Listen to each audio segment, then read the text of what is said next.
In day 8, we are going to talk about how to start a vegetable garden. Welcome to day 8 of the 100 Agriculture School, where I take you through 100 agriculture concepts over the next 100 days. Starting a vegetable garden is a rewarding endeavor that promotes fresh produce and enjoyable outdoor activity for some that might be interested. Here is a brief guide on how you can get started with your vegetable garden in case you are wondering. Step 1, you can do planning of your garden. Choose the right locations. Usually, I'd like to recommend a spot that at least has 6 to 8 hours of daily sunlight. Ensure it has a good drainage and is close to a water source to minimize the amount of work you have to do in transporting that, because water is essential when it comes to agriculture. Secondly, you would have to decide on the type of garden you want, because there is different types you can choose from. The first one is in-ground garden. Some use raised beds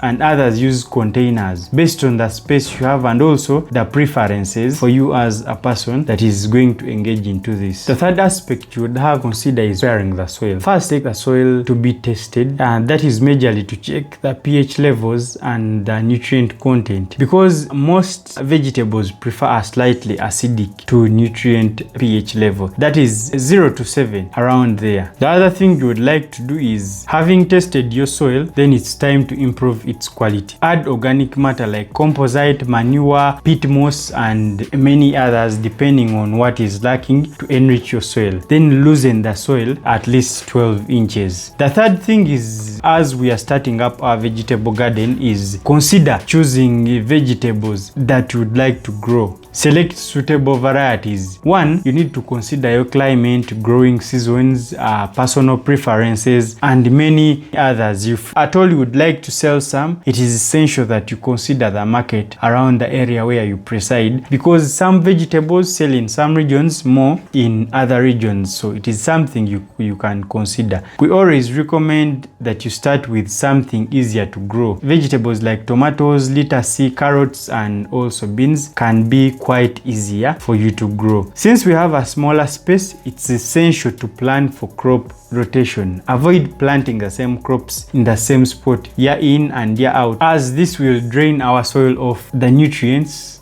required by that particular crop, and also a build-up of the pest bank for those particular pests that affect that particular crop. Remember, crop rotation helps us break the cycle of pests and diseases, so it's a natural way of controlling pests and diseases and reducing on the chemicals we use. Having considered that, we are ready to go to the planting stage. Follow planting guidelines. Check seed packets or labels, spacing, timing provided by the company that packed the seeds you're going to grow. Plant cool season crops like lettuce, spinach in cool seasons, and warm season crops like tomatoes and pepper in also warmer seasons. Another aspect that you need to look at when it comes to starting up your own vegetable garden is use companion planting to enhance growth and deter pests. For example, you can plant basil near tomatoes. That could be